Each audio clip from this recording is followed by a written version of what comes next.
Ok. Boa tarde, meus amigos, boa tarde, minhas amigas. Nós estamos aqui na Sociedade de Estudos Espíritas Francisco de Assis, hoje, dia 22 de agosto de 2024. Nesse horário, a gente estuda esse livro, ó, Diversidade dos Carismas, Teoria e Prática da Mediunidade.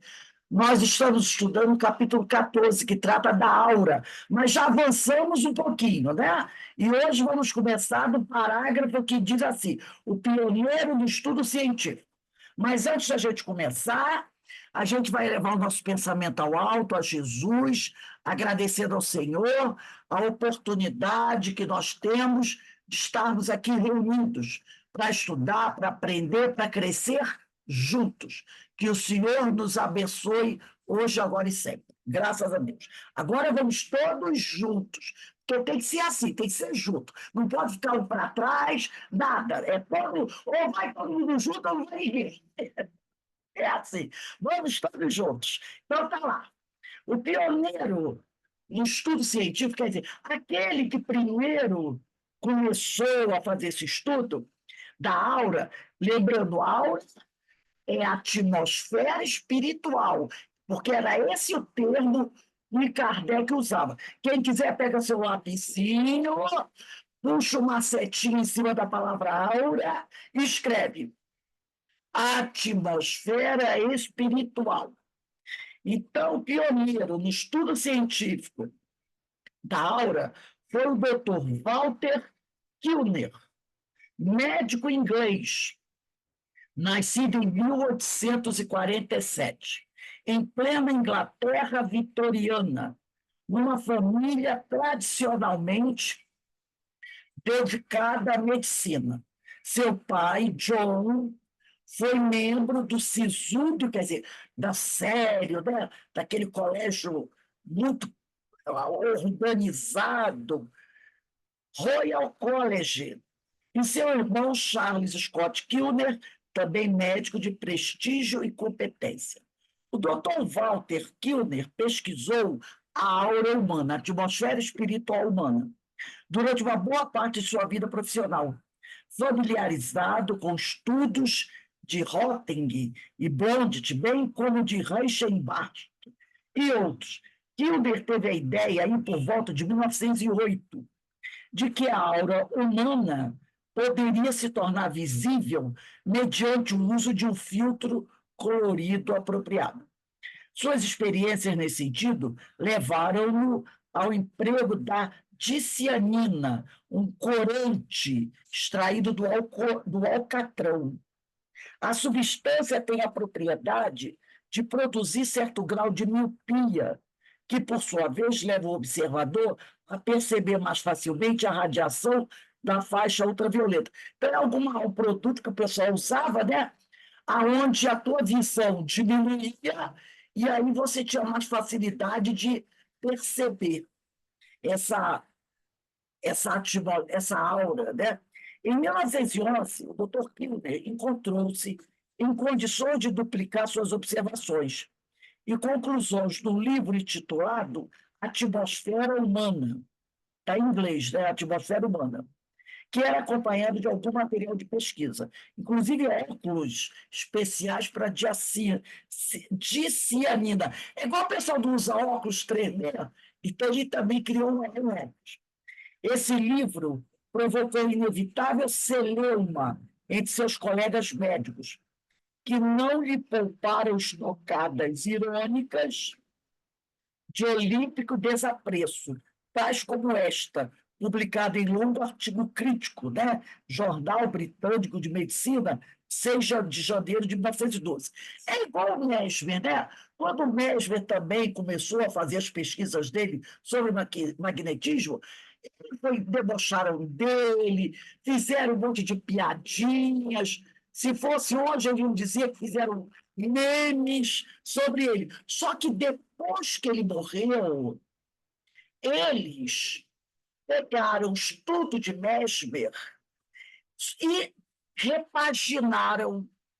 Só que não botaram como título magnetismo, porque o livro de Mesmer, ele era um especialista em magnetismo. Eles botaram, trocaram o nome, botaram o nome de hipnotismo. e foi para frente, entendeu? Então, assim, quando a pessoa lança, tudo, né? Todo mundo que lança. O José Kardec, quando começou a publicar a obra, um monte de gente falando um monte de besteira. Aí depois é que as pessoas vão perceber que o estudo é sério, mas no início, toda vez que alguém traz realmente uma ideia nova, e que essa ideia traz coisas assim, fora do normal, do que estão acostumados, o pessoal tira pedra, né? Tira pedra, faz gozação, fala um monte de besteira. Aí ele diz aqui, a crítica, ele vai falar aqui da crítica foi publicada no jornal. O doutor, aí eles dizem assim, no jornal foi publicado isso aqui. O doutor Kilmer não conseguiu convencer-nos de que sua aura seja mais autêntica do que a visionária adaga de Macbeth, que é um personagem, né, do Oi? De Shakespeare, né? Com a Primeira Grande Guerra, a diacinina, produzida em laboratórios alemães, desapareceu do mercado. O Dr. Kilmer teve de interromper suas pesquisas. Em 1920, saiu nova edição aumentada do seu livro. Desta vez, olha aí, ó, desta vez recebido com mais respeito, né? Em 1911, ele publicou o livro, levou pedrada. Em 1920, já 9 anos depois, já analisaram o livro de outra forma. Então, o livro dele foi recebido pela academia científica com maior respeito e endossado por alguns médicos de prestígio, mas o Dr. Kilner nem chegou a ver em vida os artigos mais compreensíveis, né? Do Jornal de Medicina, né? Da Instituto Científico Americano, né? Hoje morreu em 23 de junho de 1923, aos 73 anos de idade. Então, ele não viu a obra dele sendo agora respeitada. Ele não viu, né? Seja como for, seu magnífico trabalho ficou situado como que numa área crepuscular entre a ciência e o chamado ocultismo, pela maioria de seus colegas de profissão, e céticos de outros matizes e profissões. Não faltou quem o acusasse de envolvimento com o famigerado ocultismo, e até o considerasse um clarividente, suposições que ele contestou explicitamente. Qualquer que seja a razão, contudo, seu trabalho não despertou maior interesse da classe médica, e coube ao espiritualista convicto e dinâmico Henry Bodkin, que nós já até falamos aqui sobre ele, ao qual temos recorrido frequentemente neste livro, dar continuidade aos estudos de Kilmer, mesmo sem contar com a formação universitária do seu predecessor. Boddington projetou uns óculos especiais que, em muitas, facilitaram o estudo da aura. O livro do Dr. Walter Kirner não ficou esquecido, especialmente nos meios espíritas ingleses, nos quais sempre foi citado, mas permaneceu esgotado durante cerca de meio século, quer dizer, durante 50 anos. Em 1977, de passagem por Londres, encontrei, aí o Hermínio falando, uma nova edição lançada no ano anterior. É a que tem em meu poder, não mais com o antigo título, mas como A Aura Humana, edição da Citadel Press, né, dos Estados Unidos. A técnica de pesquisa é minuciosamente descrita pelo Dr. Kilner, é ilustrada com 64 desenhos, a traço colhida entre as inúmeras observações que realizou em outras tantas pessoas. Então, vejam só, Kardec, em 1867, ele publicou, em maio de 1867, ele publicou um artigo, né, falando sobre a atmosfera espiritual, que é a aura. Imagina quantas pedradas Kardec não deve ter recebido. E agora, né, depois, outros pesquisadores foram desenvolvendo seus estudos em cima do trabalho de Kardec, comprovando que o que Kardec falou está certo, está certo.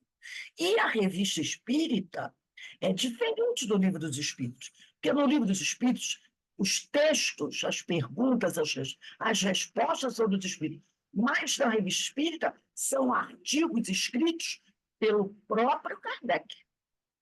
Então, é conhecimento dele, pesquisa dele, tá? Aí aqui ele vai dizer, seria impraticável, diz o Hermínio, resumir em poucas linhas, ou mesmo numas tantas páginas, o paciente trabalho do eminente médico. Suas observações clínicas são expostas com clareza e segurança. Tomemos 3 exemplos. Então, o Hermínio vai trazer aqui 3 exemplos do Dr. Kilner falando sobre a aura, que é a nossa atmosfera espiritual. Ele diz assim, modificações na forma e tamanho da aura resultam de severas doenças nervosas, como epilepsia, histeria, hemiplegia, e, uma vez estabelecidas, tornam-se permanentes, ao passo que, se forem devidas a distúrbios nervosos transitórios, como ciática, herpes, etc., uma vez curado o paciente, a aura gradualmente retoma sua condição normal. Todo e qualquer dano às faculdades mentais causa automática redução da aura. Nós vimos isso no caso dos suicidas, lembra? Que o problema do suicídio é que há um choque muito grande na mente da criatura. E como a mente comanda tudo, estando essa mente desestruturada, a nossa atmosfera mental, espiritual, vai ficar desestruturada também. Então, ele diz aqui, todo e qualquer dano às faculdades mentais causa automática redução da aura, e em tamanho e nitidez, sendo que ela também é mais estreita nas pessoas de mente débil, de mente doente, né? Por quê? Qual é a ideia? A ideia que a gente vem estudando é o seguinte: quanto mais você cresce, quanto mais você se desenvolve, progride, aprende, a tua atmosfera espiritual, que é como aquela aura de energia que em volta da gente, ela vai o quê? Se alargando. Você vai se desenvolvendo e essa atmosfera que nos cerca vai alargando. Conforme a pessoa vai se envolvendo em coisas ruins, conforme a pessoa vai ficando mais ligada às coisas materiais, essa aura vai fazendo assim, ó, vai diminuindo de tamanho, entendeu?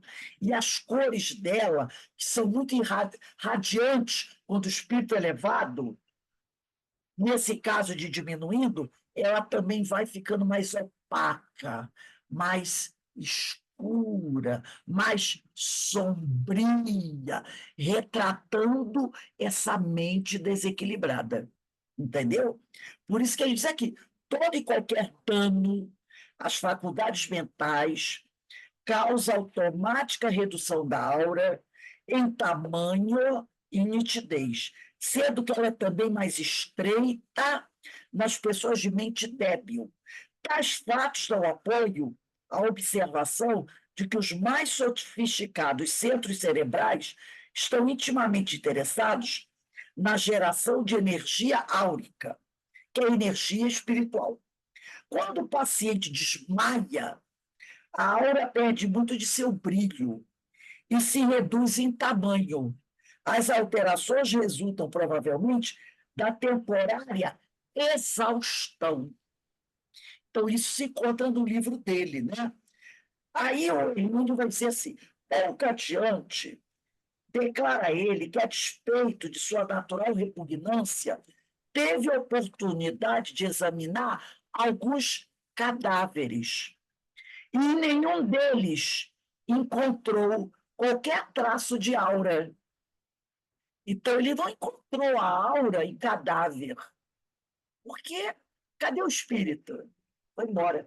Por isso que aquele padre Antônio Vieira é um padre que viveu no século passado, né?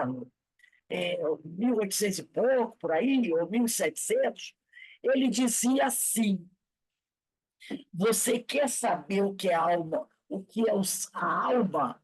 Observa um cadáver. Então, o padre Antônio Vieira dizia isso, né? Eu vou até colocar aqui, ó. Padre Antônio Vieira, ele tem uns sermões que são belíssimos, belíssimos. Padre Antônio Vieira.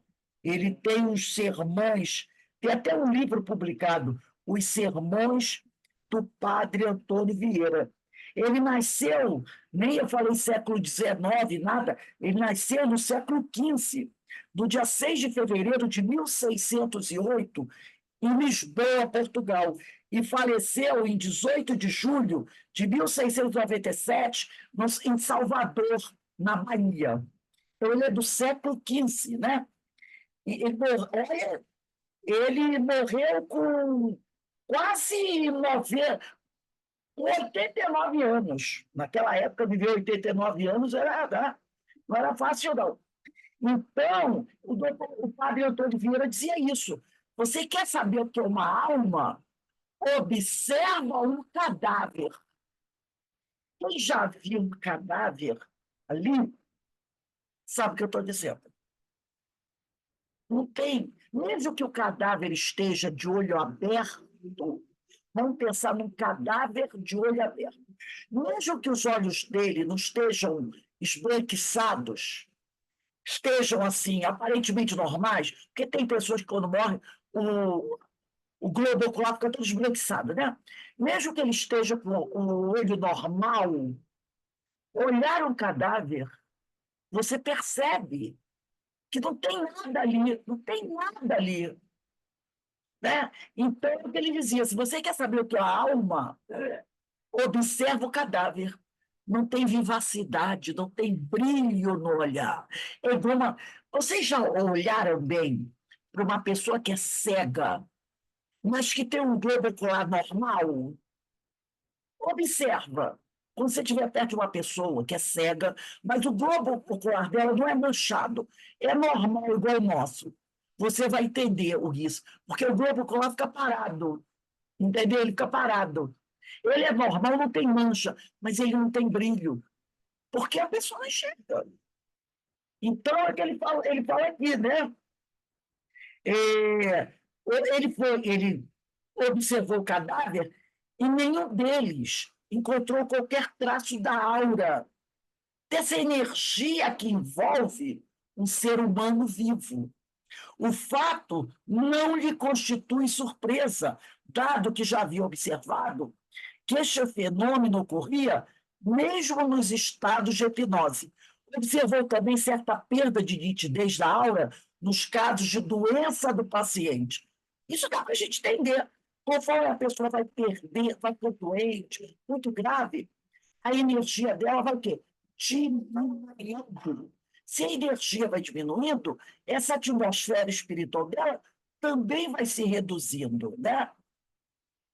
Aí ele vai dizer aqui: embora ele não comente, é de supor-se que a aura dos pacientes hipnotizados não seja detectada simplesmente porque o espírito está ausente do corpo. No momento, porque a aura está em volta do nosso corpo. Se você está encarnado e alguém tem poder de ver aura, vamos dizer que o vidente tem, ele vai ver essa aura em volta de você. O que o que está produzindo essa aura? É o espírito. É a presença do espírito dentro do corpo. No momento que o sujeito hipnotiza você, você desdobra, não é? Quando ele te hipnotiza, você entra em transe, você desdobra, você sai do corpo. Se você saiu do corpo, o corpo não vai estar mais com a atmosfera. Porque quem produz a aura é o espírito. O espírito saiu. A aura foi com ele. O corpo está ali e nem um boneco. funcionando o coração, o sangue circulando, mas aquele que produz a aura não está no corpo. Por isso que ele, esse médico, falou que quando ele observou pessoas em transe hipnotizadas, ele não viu a aura. Porque quando você é hipnotizado, você desdobra. O espírito sai do corpo. E o corpo fica ali, funcionando os órgãos, mas a mente que comanda aquele corpo não está ali. Foi dar uma voltinha. Por isso que ele diz aqui, é de supor-se, diz o Hermínio, que a aura dos pacientes hipnotizados não seja percebida, detectada, simplesmente porque ele, o espírito, o indivíduo encarnado, se acha ausente, em estado de desprendimento ou desdobramento. Você saiu do corpo, aquela energia que comanda aquele corpo, aquela mente, não está ali. O corpo está só com suas funções vitais. Tá? Muito interessante isso. É uma pena, diz o Hermínio, que seus estudos tenham permanecido tanto tempo relegados à indiferença e até hostilidade da classe médica em particular e dos pesquisadores em geral, até serem retomados principalmente pelos soviéticos, a partir da descoberta do efeito Kirlian. Todo mundo sabe que é o efeito Kirlian, né? É uma máquina que os soviéticos criaram para detectar a aura das pessoas. Aí eles detectam da planta, lembra que eles botam a folha, aí você vê uma energia em volta da folha, em volta dos animais. Foram os soviéticos que deram prosseguimento a essa pesquisa. Tudo isso vem provar o quê, gente? Por que é importante esses estudos? Que pararam. Porque esses estudos vêm comprovar a existência do espírito. Entendeu? É a prova da existência do espírito. Então, a ciência hoje é muito interessada nisso. Agora, os espiritualistas, cientistas, alguns ainda se debruçam sobre esse estudo, porque é por aí que eles vão provar a existência do espírito. Porque essa atmosfera espiritual, esse magnetismo, quem produz é o espírito, é o ser inteligente.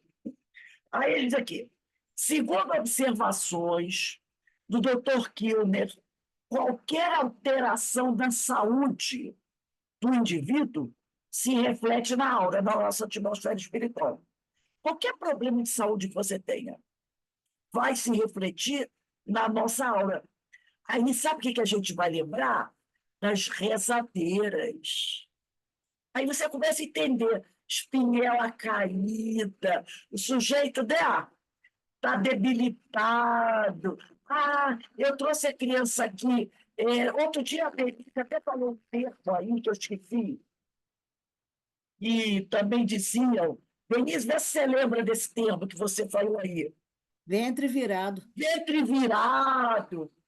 Tudo isso era para dizer o seguinte: ele está debilitado. Mal olhado. Oi? Mal olhado. Ele está debilitado. Esse ventre virado, essa outra coisa que eu falei aí, que eu já esqueci o nome, né? Tudo isso demonstra o quê? O sujeito está debilitado, está sem energia. Entendeu?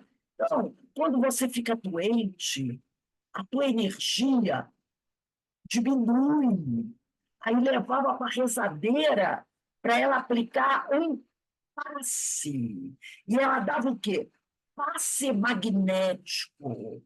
Ela mandava a energia dela, que também, essa energia que ela mandava, era somada com a energia dos amigos espirituais. É a energia que você está no centro.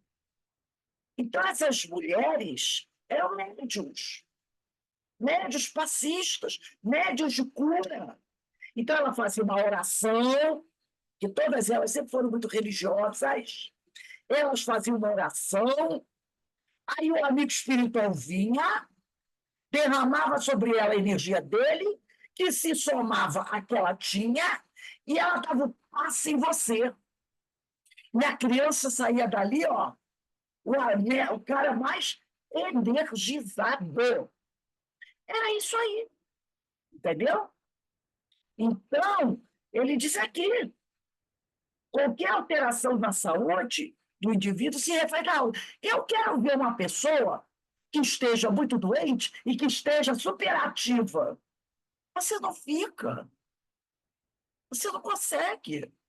Então, a tua atmosfera vai ficar também opaca, vai ficar mais estreita. Por quê? Porque ela é um reflexo seu, é um reflexo da nossa mente. Entendeu? Às vezes a pessoa não está nem doente, mas às vezes a pessoa está com tanto problema. E aí a pessoa, sabe, fica cansada, né? Fica extenuada, é tanto problema, tanta coisa. Isso também debilita a pessoa. E aí, ó, a atmosfera espiritual da pessoa também se ressente, né? Aí ele diz aqui, ó, qualquer alteração da saúde do indivíduo se reflete na aura, seja na região afetada, quando circunscrita, seja em toda ela, quando a moléstia se generaliza pelo corpo físico. Então, se você está com problema mental, se você está no baço, no corpo, aquela região onde você está com problema doente, a atmosfera espiritual ali fica afetada. Mas se é uma coisa, uma doença gravíssima, envolve o corpo todo da pessoa, né? Aí ele vai dizer aqui, ao escrever um prefácio especial para a republicação do livro de Kilner, em 76, Leslie Shepard lembra que o problema da aura ainda permanece no território limítrofe entre ciência e clarividência. Ainda que cauteloso quanto às conclusões do Dr. Kilner, Shepard expressa suas esperanças de que novas edições da obra suscitem o interesse de modernos pesquisadores, providos, inclusive, de aparelhagem e conhecimentos mais sofisticados. Vamos imaginar hoje, se esse estudo da atmosfera espiritual tivesse sido aprofundado pelos cientistas. Se eles tivessem conseguido ampliar esse estudo da construção de aparelhos, se eles tivessem trabalhado junto com clarividentes, a pessoa, sabe, você talvez não precisasse tirar tanto raio-x, né? De repente, o clarividente, olhando para você, poderia dizer assim: olha, eu estou vendo que a atmosfera espiritual dele está um pouco opaca, mas na área do coração, na área do estômago, ela está o quê? Mais escura. Porque essa atmosfera espiritual cobre teu corpo todo. Na área do teu corpo, onde você tem o problema, ela fica um pouco diferente. Vamos dizer que a pessoa tem um problema de estômago grave. Então, essa atmosfera espiritual se reflete no corpo todo. Mas ali onde o teu estômago está com problema, ela pode estar um pouco mais escura. Então, o médico já sabe aonde está o teu problema. Entendeu? Então, isso tudo, essa questão do estudo, quer ver a pessoa, isso é uma bobagem, isso é bom. Não, isso tudo é para ajudar o ser humano. E aí, se tivessem trabalhando com médios, que a gente sabe que tem aqueles médios, como Dona Ivone e outros, que viam a pessoa internamente, não precisava tanto daqueles exames, né, que às vezes são difíceis, onde você tem que tomar produtos químicos, não tem, às vezes? E claro que aquilo te faz mal. Então, um médium desses olha para uma pessoa, ele vê o problema, ele diz, olha, lá a área do estômago dele está assim, assim, assim, assado. E aí os médicos vão poder atacar ali. Se isso tivesse sido desenvolvido, levado a sério por verdadeiros cientistas, não negado, criado um ridículo em cima disso. Porque é o que aconteceu. Então, esses estudos ficaram parados. A academia científica considerou isso ridículo. Olha o que aconteceu com Mesmer. Quando vieram retomar o estudo dele, mudaram o nome para hipnotismo. Quanta coisa se conseguiu com a hipnose? Quantos tratamentos se conseguiram com a hipnose? Graças a Mesmer. Se desde a época dele tivessem dado continuidade às pesquisas, olha quanto avanço poderia ter acontecido. Né? Evitaria que a gente fizesse tantos tratamentos agressivos. E a grande parte desses tratamentos são com radiação, não é? São com radiação. E a gente sabe que a radiação acaba afetando, trazendo problema para as pessoas, principalmente para os ossos, para os nossos ossos. Então, é isso aqui que ele vem falando. Porque o Deus deixa tudo aí para o homem pesquisar, para o homem levar à frente. Mas a gente é que vai criando os preconceitos e por outros interesses e considera isso aqui tudo é uma fantasia, né? Aí ele diz aqui, né? Por outro lado, a não ser a pesquisa de Budgeton, e que consta principalmente de sua obra, o universo do espiritualismo, né? Quase nada tem sido feito. Ele está falando, depois disso, quase nada tem sido feito em termos de aplicação das tecnologias indicadas pelo Dr. Kilner no estudo de fenômenos mediúnicos, anímicos, de obsessão e possessão. Que alterações, por exemplo, ocorrem na aura de um médium no momento em que se acha sob a influência de um espírito desencarnado? Em que pontos ou setores da aura se ligam os perispíritos de seres encarnados e desencarnados?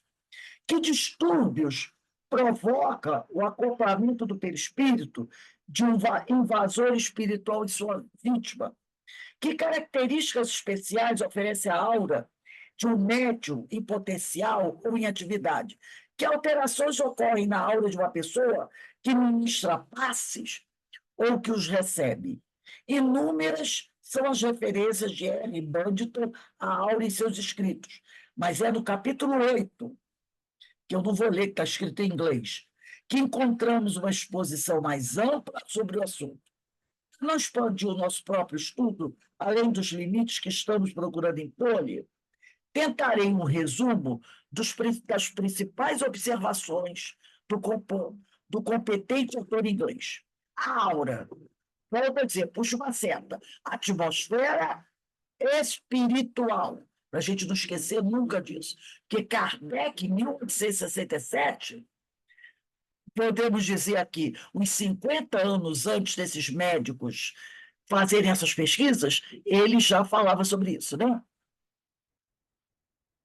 Então, ele diz aqui, número 1, a aura, a atmosfera espiritual, é uma espécie de radiação luminosa, essas foram as conclusões desse cientista inglês, que envolve o corpo humano, sendo constituída por inúmeras partículas de energia.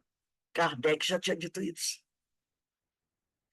2, essa radiação, porque se a aura é formada de partículas de energia, é porque ela tem uma radiação. Essa radiação é singularmente sensível ao pensamento ao qual responde com presteza. Kardec também falou sobre isso. Qualquer pensamento que você emita vai alterar a tua aura, a tua atmosfera espiritual. Se você lança um pensamento negativo, a tua atmosfera espiritual se altera. Aí a gente vai lembrar de Jesus. Por que que ele disse: deixai brilhar a vossa luz? Que luz é essa? A nossa atmosfera espiritual, gente. Que vem de onde? De nós, do complexo, do nosso complexo. Complexo, corpo físico, perispírito, espírito. É desse complexo que vem essa energia. Então, qualquer pensamento negativo, qualquer pensamento de raiva, de ódio, altera a luminosidade, o tamanho, a densidade.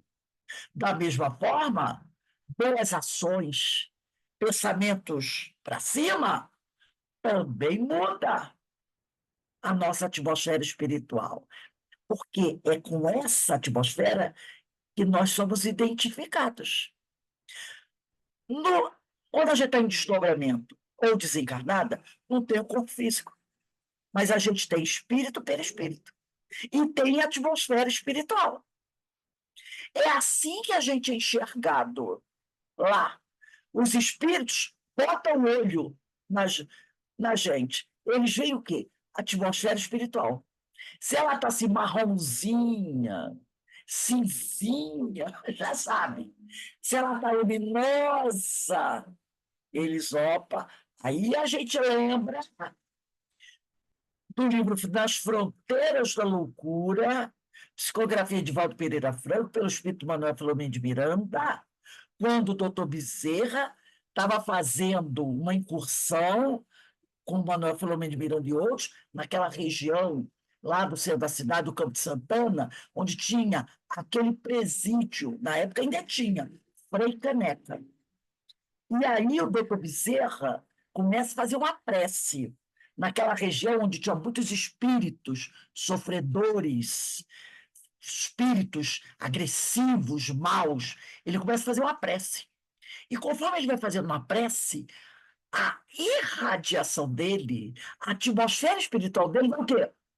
Se alargando e aumentando o brilho. E cresceu tanto que os espíritos trevosos foram embora. Mas a equipe dele, da qual fazia parte Babel Falando de Miranda, começou a ficar também assim, ó, meio constante, meio apertada, tipo assim. Por quê? Porque a luz era tão intensa. Eu vou ver se eu acho esse trecho do livro. A luz era tão forte que eles, Manuel Filomeno de Miranda e outros, que não tinham o grau evolutivo do Dr. Bezerra, começaram a sentir o quê? Ofuscar a luz, pela luz intensa começa a afetar, né? Teus olhos, quando você. E aí o doutor Bezerra, percebendo, começou o quê? Diminuir a intensidade da luz. Atmosfera espiritual, espírito elevado, né? Um espírito para receber um convite que ele recebeu de Maria de Nazaré, não precisa nem explicar mais quem é esse espírito, não é? É isso, é a atmosfera espiritual desse espírito. Aí a gente pensa, e a de Jesus? Muda de conversa, continua a leitura, porque não vai dar para imaginar. Daí a gente entende o assunto que a gente estava falando ontem. Jesus entrando no templo, vocês fizeram da casa de meu pai uma casa de comércio, mais ou menos assim. Era o templo religioso, onde as pessoas deviam entrar para orar. E estava todo mundo lá vendendo produto, essas coisas que a gente não sabe o que é, vendendo pombinha, fazendo, trocando moeda. Quando ele entra, imagina a atmosfera espiritual de Jesus naquele ambiente. Aqueles seres que estavam lá, muito ligados às questões materiais, principalmente os que se diziam religiosos, que eram os que estavam mais aferrados às questões do dinheiro, né? Porque eles eram os donos das bancas. Eram eles os donos das bancas. Imagina a atmosfera espiritual daqueles sacerdotes, né? Que tinham bancas de dinheiro, de venda de bicho, de animal para sacrifício, que ganhavam rios e rios de dinheiro ali dentro. Imagina como é que era a atmosfera espiritual deles. E aí Jesus chega. Imagina o sufocamento que aqueles homens devem ter tido. Né? O choque. É isso que depois os discípulos de Jesus, ao escreverem seus textos, fantasiaram. Nós falamos sobre isso ontem. Né? Eles criaram essas ideias, que tudo voou, isso, aquilo, outro. Eles criaram aquilo para chamar atenção. Mas hoje, a gente analisando, imagine o espírito puro entrar num ambiente como esse, o choque energético que ele deve ter provocado naqueles homens, né? O que eles não devem ter sentido. E foi tão forte que os discípulos perceberam, e aí, quando eles foram escrever o livro deles, eles colocaram fantasias em cima, né? Para tentar mostrar isso. Porque um homem desse, quando olhava para Jesus, imagina Jesus olhando para um homem desse. O que esse homem não sentia dentro dele? Era desestruturante. E Jesus nem colocava, nem tudo, né? Senão ele fulminava aquela criatura. Ele fulminava aquela criatura. Francisco de Assis, quando foi gestado, ele não podia ficar. A mãe dele estava gerando ele no útero da mãe, o corpo dele no útero da mãe, o feto, ele não podia ficar muito tempo perto da mãe. Ele, o espírito, vinha de tempos em tempos para observar como estava o andamento da gravidez dela e se afastava. Porque a energia desse espírito era tanta que, se ele ficasse muito tempo perto dela, ele poderia provocar o aborto dela. Só quando chegou perto mesmo do nascimento é que ele reduziu aí o reducionismo para poder nascer. Mas durante os 9 meses, ele não ficava. Primeiro, porque ele tinha outras coisas para fazer. E ele não ia ficar 9 meses ali. Né? E segundo, por causa. Imagina o grau de energia de Francisco de Assis, de Jesus durante a gravidez de Maria. Entendeu? Então aí você começa a entender certas coisas. Quando você começa a entender o que é atmosfera espiritual. Né? Aí você consegue entender quando as pessoas dizem que, quando elas chegavam em Uberaba, já próximo do centro, eu tive no centro do Chico, tive na rua, ela dizia, quando a gente chegava na rua da casa dele, você já sentia algo diferente no ar. Era a atmosfera espiritual dele, que, se expandia, já era expandida. Aí a gente começa a entender isso. Se a gente não estuda isso, a gente vai ficar perguntando: o que é isso que eu estou sentindo? O que eu estou sentindo quando eu chego perto de uma pessoa que é, vamos dizer assim, um pobre de espírito, literalmente falando? Né? Você não se sente incomodada quando você, às vezes, entra num ambiente que não é muito legal? A gente não sente. Às vezes dá um enjoo, não dá? Dá um show. Você não se sente ali, você, sabe, você diz assim, eu estou doida para ir embora daqui, né? Às vezes você vai em certas festinhas, tem que ir em certos lugares. A gente não se sente assim um peixe fora d'água. Às vezes você não sente assim uma coisa, não sei por quê, eu não estou me sentindo legal aqui. É a atmosfera espiritual. Já tem outros lugares que você não quer ir embora. Nossa, isso aqui é bom pra caramba, eu não quero ir embora. É a atmosfera espiritual daquele lugar. Então você precisa estudar isso para saber o que está acontecendo quando você sente essas coisas. Senão você fica falando, por que o meu santo não vai com o santo daquela pessoa? Aí você fica falando essas coisas, porque você não sabe o que é atmosfera espiritual. E existe atmosfera espiritual individual, existe a atmosfera espiritual de uma casa, de um bairro, de uma cidade, de um país e de um planeta. E tudo é o quê? A soma das nossas atmosferas espirituais. Vamos voltar aqui. Então, diz aqui, ó, essa radiação é singularmente sensível ao pensamento, ao qual responde com presteza.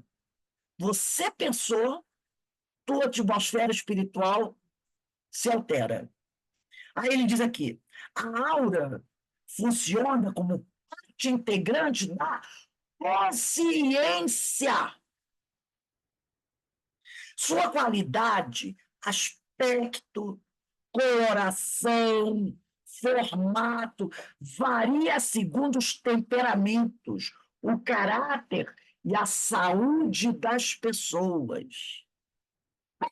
Ela é essencial a todas as manifestações psíquicas e o meio através do qual operam os médios de cura. Olha aí aquela senhorinha, né? A rezadeira, além de atuar como o próprio princípio ativo da cura. Então, essa atmosfera espiritual é o meio pelo qual os médios de cura atuam, e essa atmosfera espiritual pode, ela mesma, provocar a cura da pessoa, se é um espírito elevado.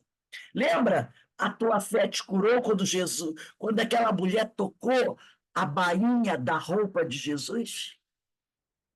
Ela entrou em contato com a atmosfera espiritual dele.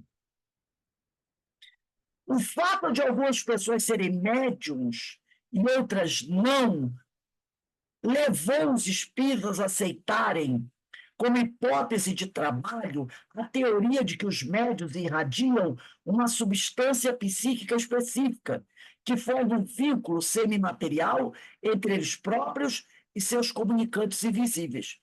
7. Está provado que, a não ser que o magnetismo dos espíritos se mescle harmoniosamente com o dos sensitivos, eles não conseguem fazer notar sua presença. Então, para que a gente perceba a presença dos espíritos, é preciso que a nossa atmosfera espiritual se mescle com a deles. 8.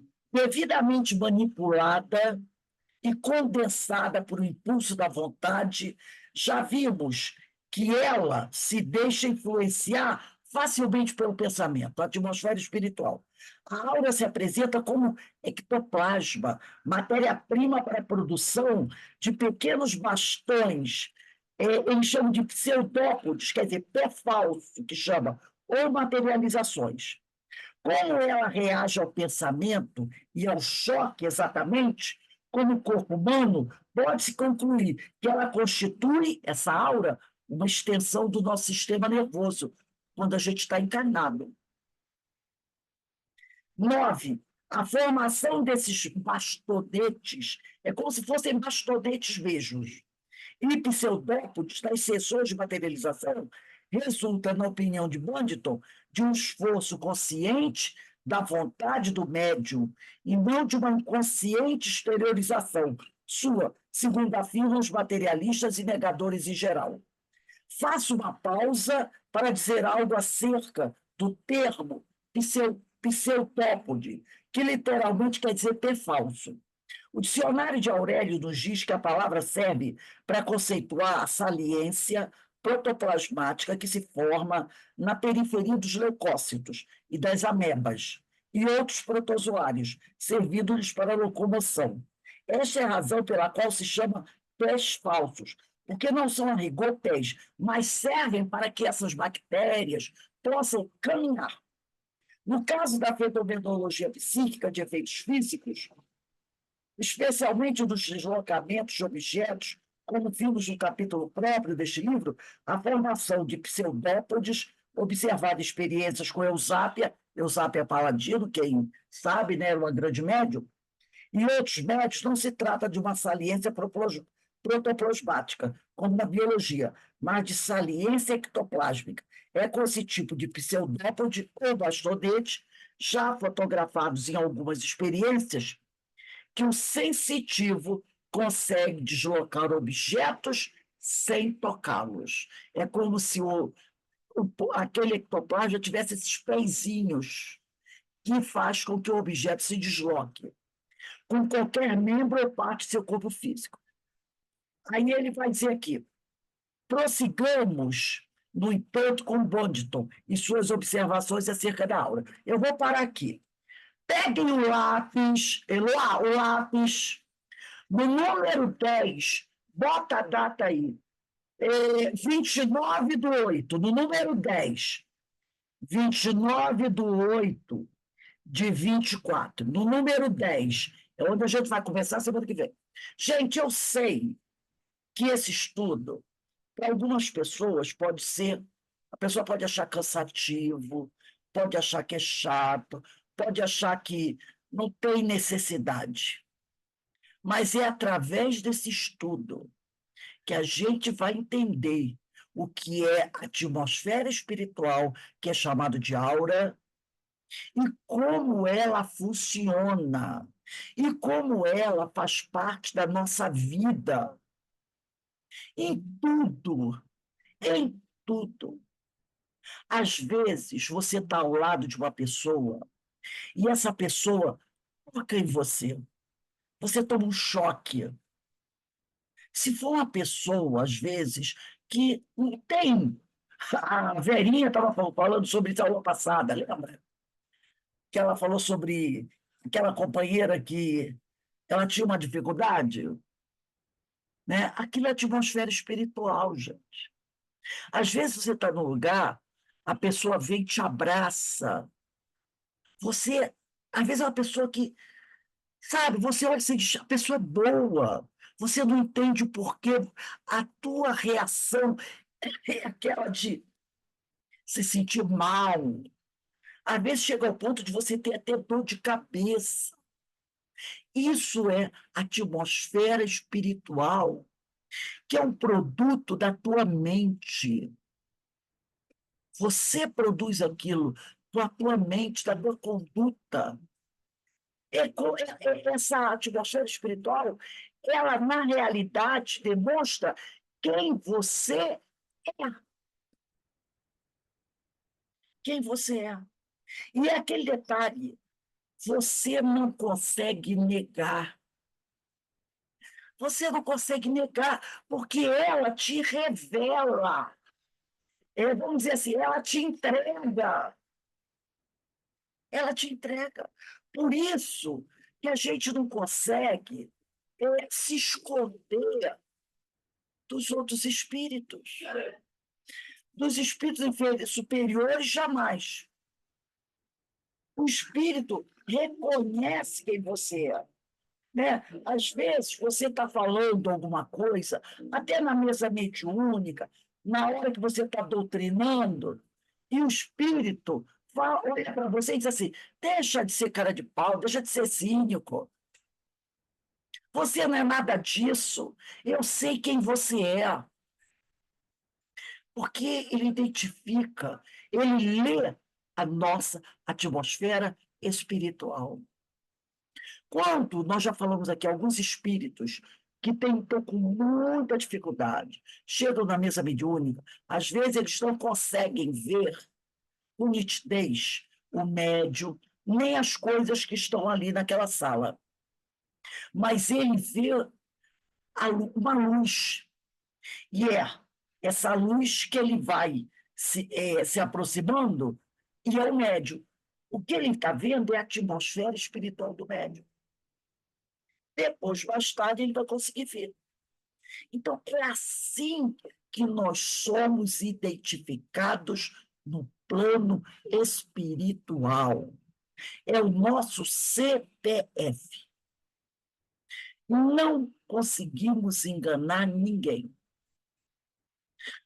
Não tem um meio de você disfarçar a atmosfera espiritual. Você disfarça o teu discurso, você pode disfarçar a tua cara botando uma máscara, você pode disfarçar o seu corpo botando uma roupa especial, mas a tua atmosfera espiritual você não consegue disfarçar, porque essa energia vem de dentro de você, ela mostra quem nós somos. E só tem uma maneira de mudar isso, é você procurar progredir, melhorar, colocar em prática os ensinos de Jesus para que a tua atmosfera espiritual vá o quê?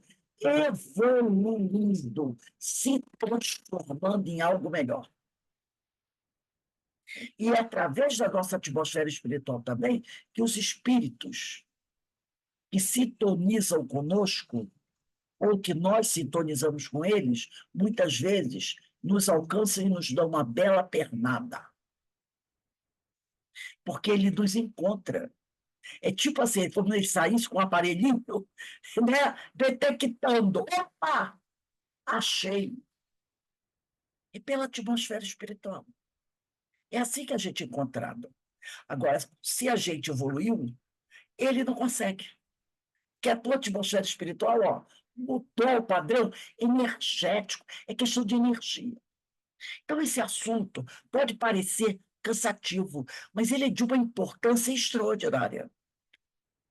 É de uma importância extraordinária. E muita pouca gente estuda isso, porque justamente acha chato, entendeu? Então, a gente tem que. Isso é importante, sim. Aí a gente vai entender muita coisa que Jesus fala ali no Evangelho dele. A gente vai perceber, é assim, tá? Alguém gostaria de comentar alguma coisa?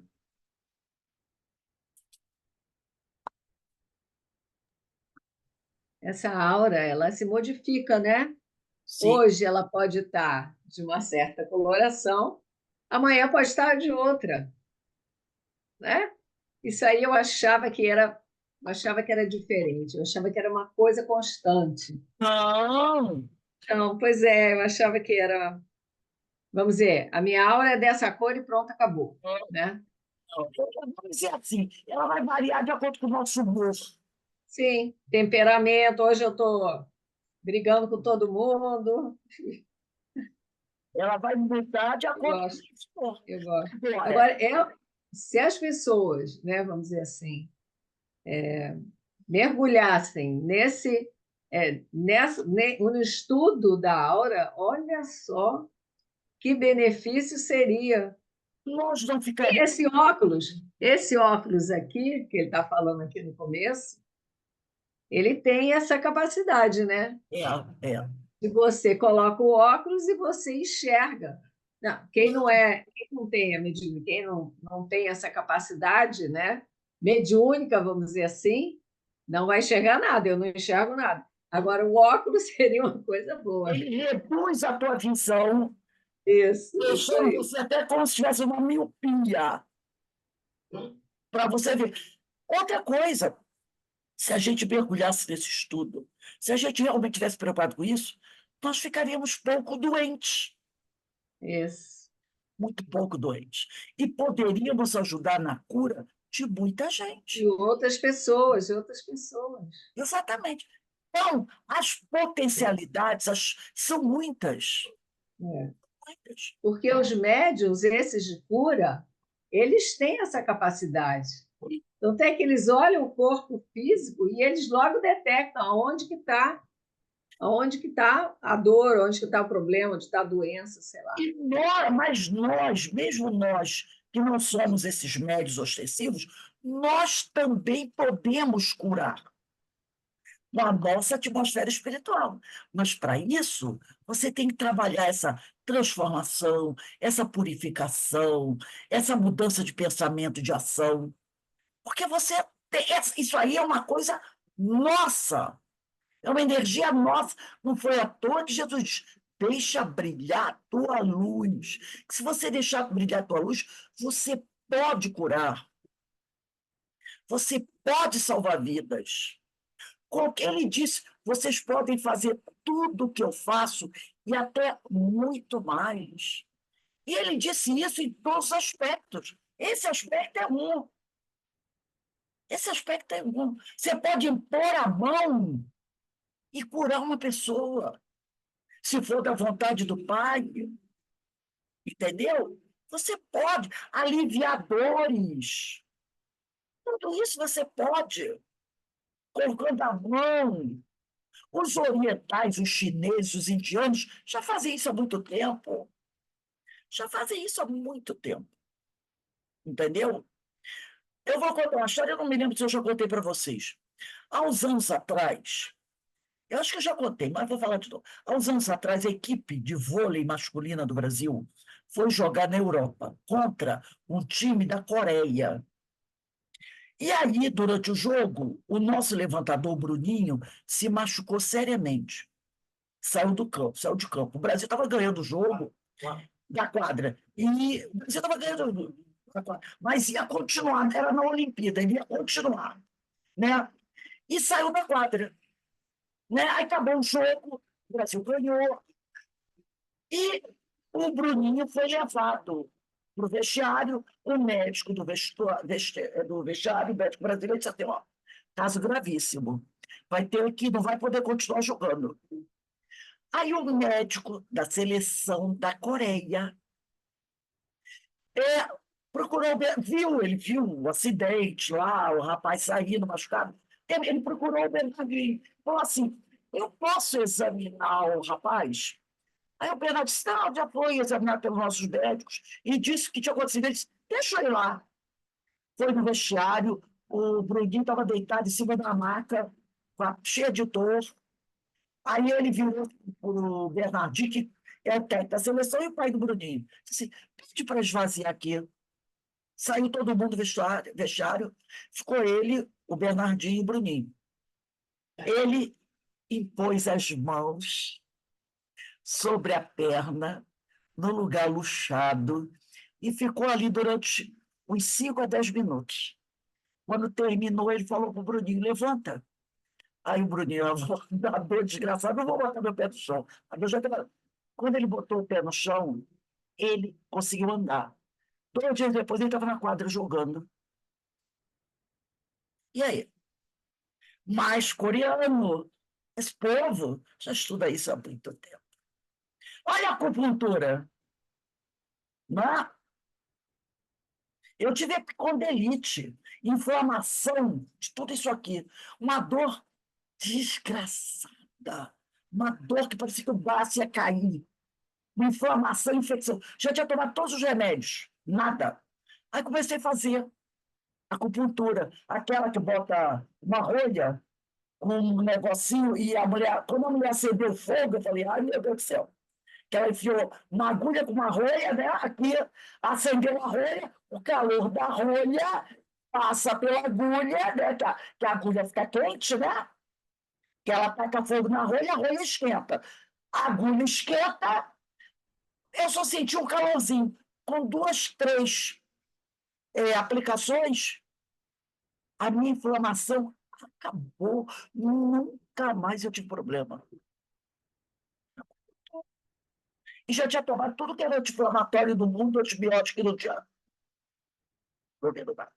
A acupuntura aqui, umas aplicações, é boa. E aí? Vai ser o quê? Né? É isso aí. Olha, eu acho um exemplo, aqueles meninos que se salvaram, tailandeses, eu duvido que se fosse um time americano, brasileiro, ia tudo morrer, porque sem comida, sei lá, 1 mês, 2 meses, sei lá quanto tempo eles ficaram lá. Como é que o treinador conseguiu? Através da meditação, né? Enfim, a questão da calma, da esperança, da fé que cura o corpo da gente. Exatamente.